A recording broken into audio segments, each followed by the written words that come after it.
नमस्कार। इस क्लास में आप जानने वाले हैं कि सब्जेक्ट वर्ब एग्रीमेंट से एग्जाम में किस प्रकार के क्वेश्चन पूछे जाते हैं। जैसा कि आप जानते हैं कि सब्जेक्ट वर्ब एग्रीमेंट का मतलब ही होता है सिंगुलर प्लूरल, इसलिए यहाँ आप मूल रूप से सिंगुलर प्लूरल के ही एरर बनाने वाले हैं, जो आपको एसएससी, बैंकिंग, यूपीएससी, नीट, इसके अलावा जनरल एग्जाम्स और एकेडमिक एग्जाम्स में काफ़ी हेल्प करने वाला है।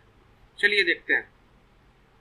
जैसा कि आप जानते हैं कि कॉमन एरर बनाने का पहला नियम है उस क्वेश्चन को हिंदी करना, इसलिए आप हर क्वेश्चन को सबसे पहले हिंदी करके उसके बाद ही उसे बनाइएगा।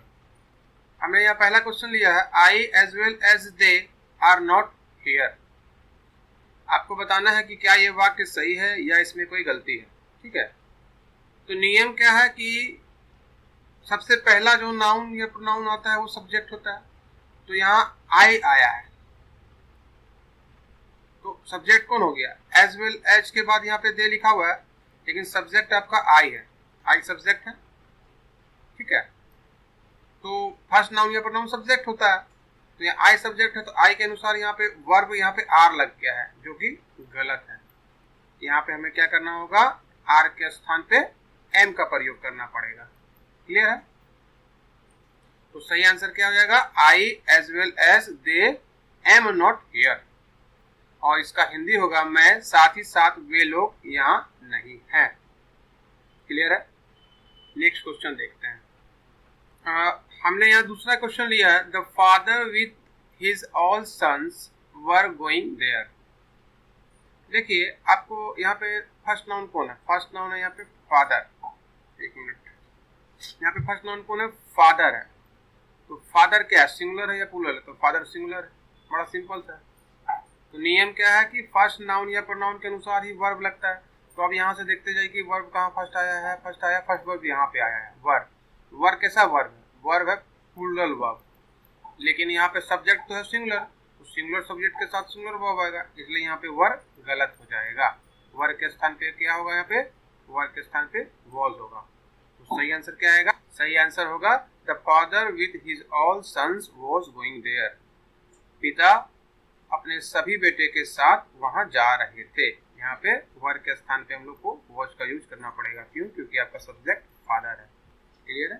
नेक्स्ट क्वेश्चन देखते हैं। Everyone learn English. हिंदी सबसे पहले कर ले। हर कोई अंग्रेजी सीखता है। अब ये जान लीजिए कि यहाँ पे सब्जेक्ट एवरीवन है, तो एवरीवन क्या है? सिंगुलर है या प्लूरल है? एवरीवन सिंगुलर होता है। ये सब मैं बहुत पहले आपको प्रोनाउन क्लास में भी बता दिया हूँ। सिंगुलर, और चूंकि फर्स्ट नाउन या प्रोनाउन को सब्जेक्ट कहते हैं, तो ये पूरा लिखेंगे तो ये हो जाएगा सिंगुलर सब्जेक्ट। और लर्न कैसा वर्ब है? ये है V1। V1 कैसा होता है वर्ब? सिंगुलर या प्लूरल होता है? तो V1 होता है प्लूरल वर्ब होता है। तो सिंगुलर सब्जेक्ट के साथ तो सिंगुलर वर्ब आएगा। नियम ये है, इसलिए यहाँ V1 यानी लर्न गलत हो गया। यहाँ पे कौन सा रूप यूज करना पड़ेगा? यहाँ पे हम लोगों को V5 का यूज करना पड़ेगा। तो सही जवाब क्या होगा इसका? सही जवाब होगा एवरीवन लर्न्स इंग्लिश। हर कोई अंग्रेजी सीखता है। क्लियर है? यहाँ पे हमने V5 का यूज किया है। लर्न्स क्या है? लर्न्स V5 है। ऐसा लगा कि हमने इसे V5 किया। क्यों? क्योंकि एवरीवन सिंगुलर सब्जेक्ट है। नेक्स्ट 4 नंबर है, many of them knows me. Hindi हो जाएगा उनमें से बहुत लोग या बहुत कोई मुझे जानते हैं। ठीक है, देखिए, जरूरी नहीं है कि वाक्य में हर कोई वाक्य में गलती ही हो सके या वाक्य सही भी हो। तो सबसे पहले आपको देखना है कि फर्स्ट नाउन या प्रोनाउन कौन है। तो मेनी आपको पता है कि नाउन प्रोनाउन है। तो मेनी कैसा है? प्लूरल या सिंगुलर? ये प्लूरल होता है। तो मेनी क्या हो गया? प्लूरल, और चूंकि शुरू में आया इसलिए से प्लूरल सब्जेक्ट कहेंगे। अब सबसे पहले फर्स्ट वर्ब कहाँ पे है? फर्स्ट वर्ब यहाँ पे नोज है। नोज कैसा रूप में है? नोज है V5। तो आपको पता है कि V5 जो होता है वो सिंगुलर होता है। V5 सिंगुलर होता है। तो V5 सिंगुलर होता है, इसलिए हमें यहाँ पे क्या करना होगा? यहाँ पे हम लोग को V1 का यूज करना पड़ेगा। तो नोज के जगह पे यहाँ पे एस हटा के हम लोग को नो का यूज करना पड़ेगा। सही जवाब होगा मेनी ऑफ देम नो, यानी कि V1 है ना। मेनी ऑफ देम नो मी, उनमें से बहुत हमें जानते हैं। V1 यहाँ पे प्लूरल है, प्लूरल वर्ब है। प्लूरल वर्ब का हमने यूज क्यों किया है? क्योंकि सब्जेक्ट हमारा मैनी है जो कि प्लूरल है। तो प्लूरल सब्जेक्ट के साथ प्लूरल वर्ब आता है, सिंगुलर सब्जेक्ट के साथ सिंगुलर वर्ब आता है। क्लियर है यहाँ तक? चलिए, नेक्स्ट क्वेश्चन है, one of the students have not come yet. Hindi हो जाएगा विद्यार्थियों में से एक अभी तक नहीं आया है। तो आपको सबसे पहले सब्जेक्ट ढूंढना है, क्योंकि सब्जेक्ट के अनुसार ही वर्ब का प्रयोग होता है। तो यहाँ पे शुरू में क्या है, वन है। वन है, कैसा प्रोनाउन है ये सिंगुलर है, सॉरी ये नाउन है, ये सिंगुलर है, ठीक है। वन मतलब ऐसे भी सिंगुलर होता है जी, तो सिंगुलर सब्जेक्ट हो गया। तो सिंगुलर सब्जेक्ट के साथ आने वाला वर्ब भी सिंगुलर होगा। तो अब यहाँ से आप देखना शुरू करिए, पहला वर्ब कहाँ आया, पहला वर्ब यहाँ आया हैव। हैव कैसा वर्ब, हैव आपको पता है कि प्लूरल वर्ब है, तो ये गलत हो गया। यहाँ पे सिंगुलर वर्ब का यूज करना पड़ेगा, क्यों, क्योंकि वन सिंगुलर है।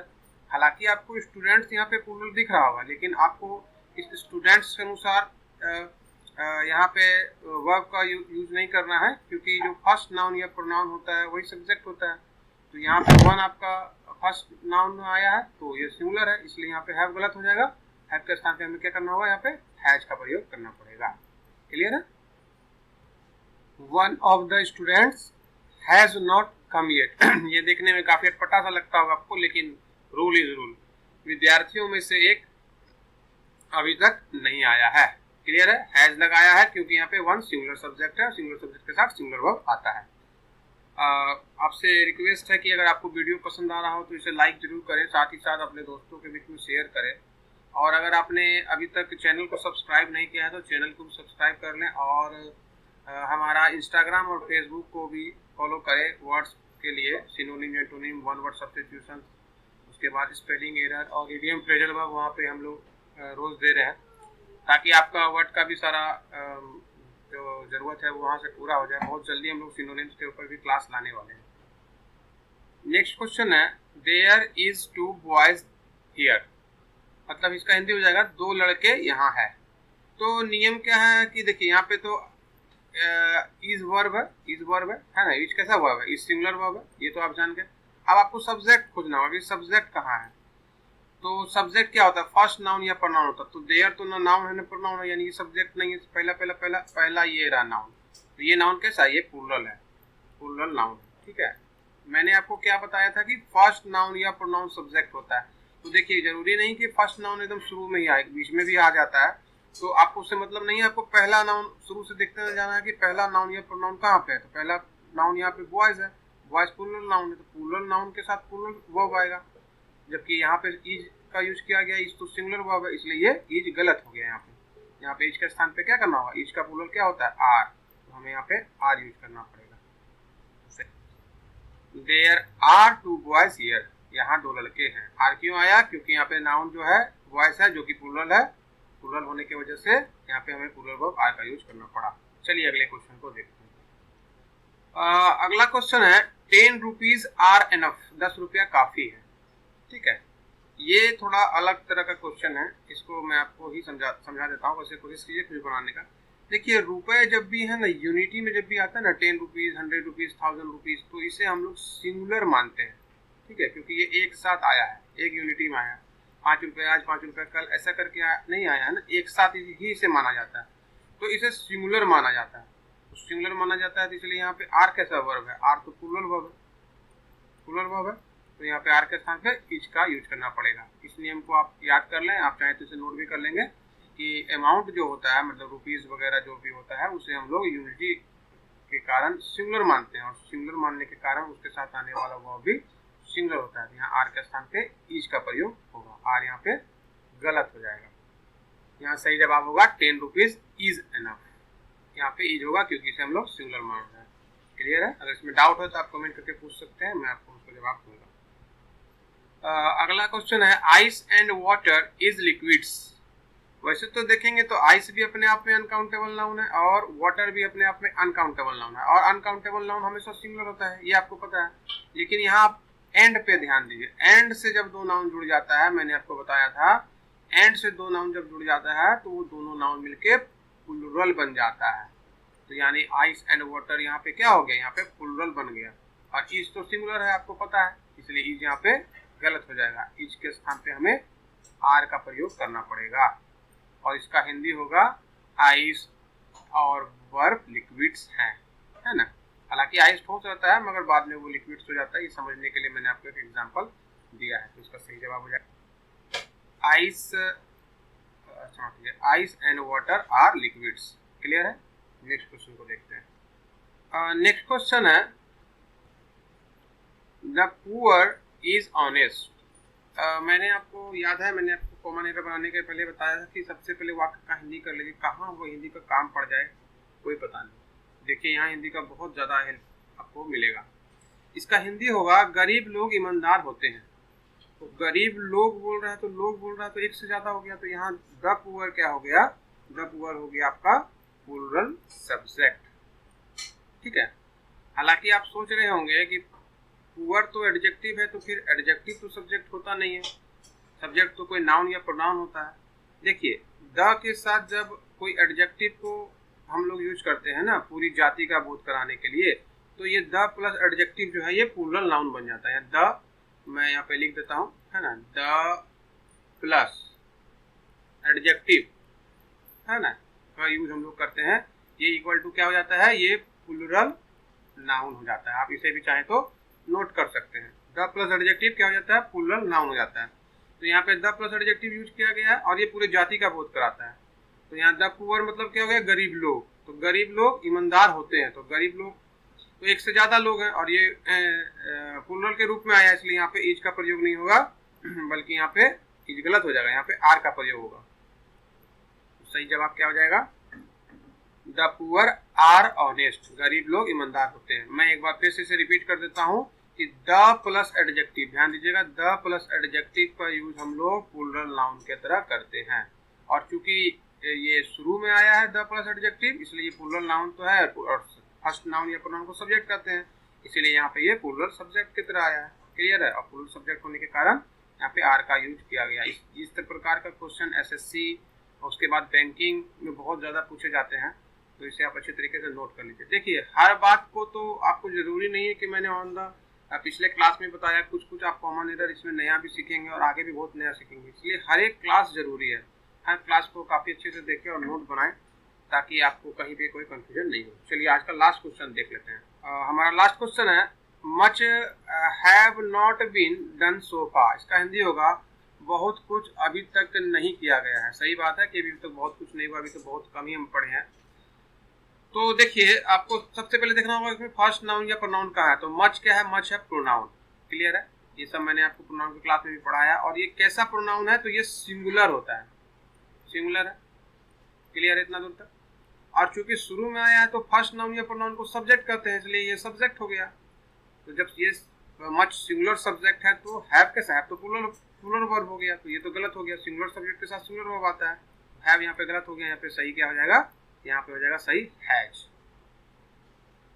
हिंदी हो जाएगा सॉरी मच हैज हो जाएगा, much has not been done so far. अभी तक बहुत कुछ नहीं किया गया है, सिंगुलर सब्जेक्ट होने के कारण यहाँ पे हमने हैज का यूज किया है। चलिए अब हम लोग पिछले क्लासेस में पढ़ाए गए कुछ चीज़ों का मॉक टेस्ट ले लेते हैं। आप इसे प्रैक्टिस के लिए जरूर से बनाइएगा। यहाँ पे दिया है make singular forms wherever possible. यहाँ पे मैंने कुछ प्लूरल वर्ड्स दिए हैं, आपको इसका सिंगुलर बनाना है। इधर देख रहे हैं जो खाली है इसे आपको भरना है, जितना भी प्लूरल्स है इसका सिंगुलर बनाना है। एक चीज ध्यान रखिएगा कि किसी किसी प्लूरल का एक से अधिक सिंगुलर होता है, तो एक से अधिक अगर होता है तो वो एक से अधिक आप इधर लिखेंगे, और किसी किसी वर्ड का सिंगुलर होता ही नहीं है, तो यदि अगर किसी का नहीं होता है तो आप वहाँ पे नो सिंगुलर लिखेंगे। मैं एक एक करके बता देता हूँ। They, thanks, leaves, them, we one, will, there, men, feet और वर, ये सभी के सभी प्लूरल है। आपको इन सबों का सिंगुलर बनाना है। कोशिश कीजिएगा आपका जो एक्यूरेसी लेवल हो वो 80% के ऊपर हो, तभी आप पहले के सारे क्लासेस अच्छे से समझेंगे, ऐसा मानिएगा। उम्मीद है कि आपने आंसर दे दिया होगा, अगर नहीं दिया तो वीडियो को रोक के आंसर दीजिए। अब मैं आंसर देता हूँ। अब आंसर आपके स्क्रीन के सामने है। दे का तीन सिंगुलर होता है, ही, सी और इट। थैंक्स हमेशा प्लूरल होता है, इसका सिंगुलर होता ही नहीं है। लीव्स मतलब पत्ते, पत्ते का सिंगुलर होता है लीफ। देम का भी तीन सिंगुलर होता है, हिम, हर और इट। ये सब मैंने आपको पहले की क्लासेस में बताया है। अगर वो सब क्लास आपका छूट गया है तो आप ग्रामर के प्लेलिस्ट में जाके सारा क्लासेस को बिल्कुल शुरू से देखिए। V1 का सिंगुलर होता है V5, ठीक है। विल क्योंकि मॉडल है और आपको पता है कि मॉडल का सिंगुलर प्लूरल सेम होता है, इसलिए विल सिंगुलर में भी होता है, विल प्लूरल में भी होगा। उसी तरह प्रकार से देयर का 3 सिंगुलर हो जाता है, हीज, हर और इट्स। एन मेन प्लूरल हुआ और एन मैन मतलब सिंगुलर होता है, ठीक है। फिट का सिंगुलर होता है फुट और वर का सिंगुलर होता है वॉज। उम्मीद है कि आप इसमें से कम 80% मार्क्स लाए होंगे। अगर नहीं लाए होंगे तो पहले का भी रिविजन करिएगा। Thank you so much for watching the video और प्लीज़ आप इसे अधिक से अधिक शेयर करें। Thank you so much.